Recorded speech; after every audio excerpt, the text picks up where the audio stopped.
যত সম্পর্ক রয়েছে আমাদের, যাকে আমরা এত আপন ভাবি ও না থাকলে আমি বাঁচব না, আমার যত সুখ শান্তি সব ওকে নিয়ে, তোমাকে ছাড়া বাঁচব না।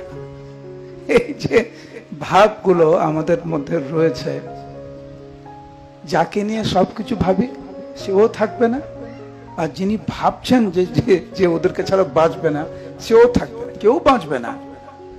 ও বাঁচবে না, তুমিও বাঁচবে না, আমিও বাঁচবে না।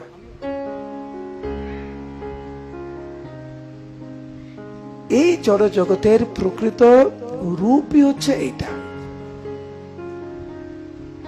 যত তাড়াতাড়ি আমরা বুঝবো এই জড় জগতের প্রকৃত রূপ, প্রকৃত স্বরূপ, তত তাড়াতাড়ি এই জগৎ থেকে আমরা চলে যাওয়ার চেষ্টা করব, এবং এমন একটা জায়গায় আমরা যাওয়ার চেষ্টা করব যেখানে জন্ম মৃত্যু জরা আর ব্যাধি নেই। কারণ কৃষ্ণ ভগবত গীতায় বলছেন, যতস্যাহি ধ্রুবম মৃত্যুর ধ্রুবম জন্ম মৃত্যুস্য চ।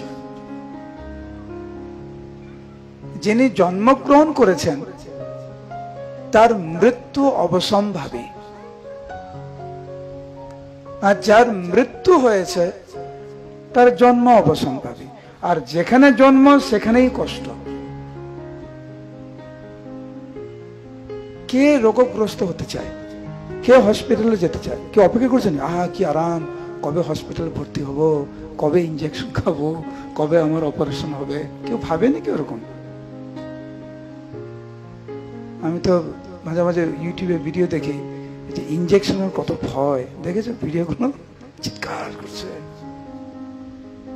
এইটা হচ্ছে আমাদের পরিস্থিতি।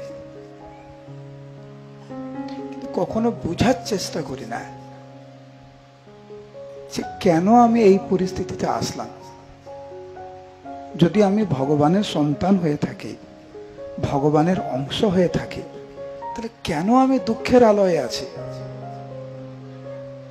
ভগবান কৃষ্ণ বলছেন যে আমরা হচ্ছে আত্মা, আমরা নাকি নিত্য। তো আমরা যদি নিত্য হয়ে থাকি, আত্মা হয়ে থাকি, তাহলে এই দুঃখের আলয়ে বা অনিত্য সংসারে আমরা কেন এসেছি?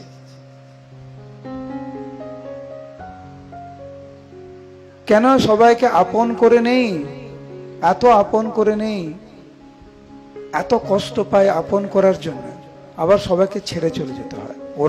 ওরা আমার আগে চলে যাবে বা আমি ওর আগে চলে যাব, আবার নতুন বাবা মাকে খুঁজবো, তাদেরকে আবার আপন করব, আবার সেই জন্মটা শেষ, আবার অন্য কেউ বাবা মা, অন্য কেউ স্ত্রী পুত্র।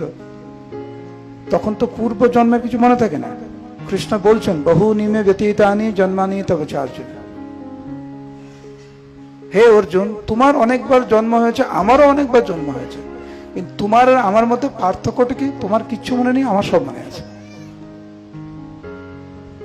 নাত্বম বেতা পরন্তপ, আমার সব মনে আছে, তোমার মনে নেই।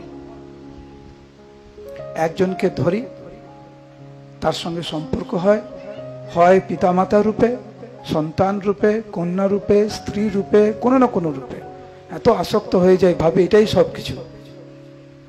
দুদিন পরে ওই সম্পর্ক শেষ, আবার নতুন জন্ম, আবার নতুন বাবা মা, পুত্র কন্যা স্ত্রী ইত্যাদি, আবার কষ্ট, আবার নতুন জন্ম। কেন আমরা ভাববো না? এর কারণ কি? কি করে এমন জীবন যাপন আমরা করতে পারবো যাতে এই দুঃখের মধ্যে দিয়ে আর না যেতে হয়? কতবার ঠকবো আমরা, কখন জেগে উঠবো?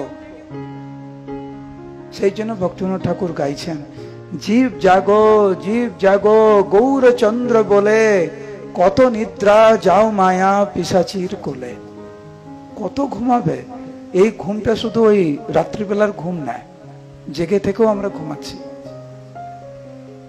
হরিদাস ঠাকুর মহাপ্রভুকে বলছেন, হে প্রভু, যদিও আপাত দৃষ্টিতে মনে হচ্ছে আমি জীবিত, কিন্তু প্রকৃতপক্ষে আমি মৃত। কেন?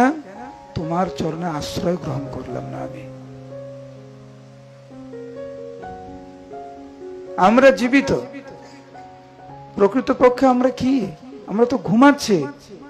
এত সুযোগ সুবিধা কৃষ্ণ ভাবনামৃতের পথে অগ্রসর হওয়ার জন্য, ভালো ভক্ত হওয়ার জন্য, যাতে নিত্যকালের জন্য আমাদের এই জন্ম মৃত্যু জরা ব্যাধির যে চক্র, সেটাকে সমাপ্তি করার পূর্ণ সুযোগ আমাদের রয়েছে,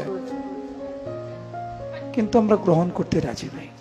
সেই জন্য হরিদাস ঠাকুর বলছেন, হে প্রভু, আমার মতো হতভাগ্য আর কেউ নেই। আপাত দৃষ্টিতে যদিও আমি জীবিত, প্রকৃতপক্ষে আমি মৃত।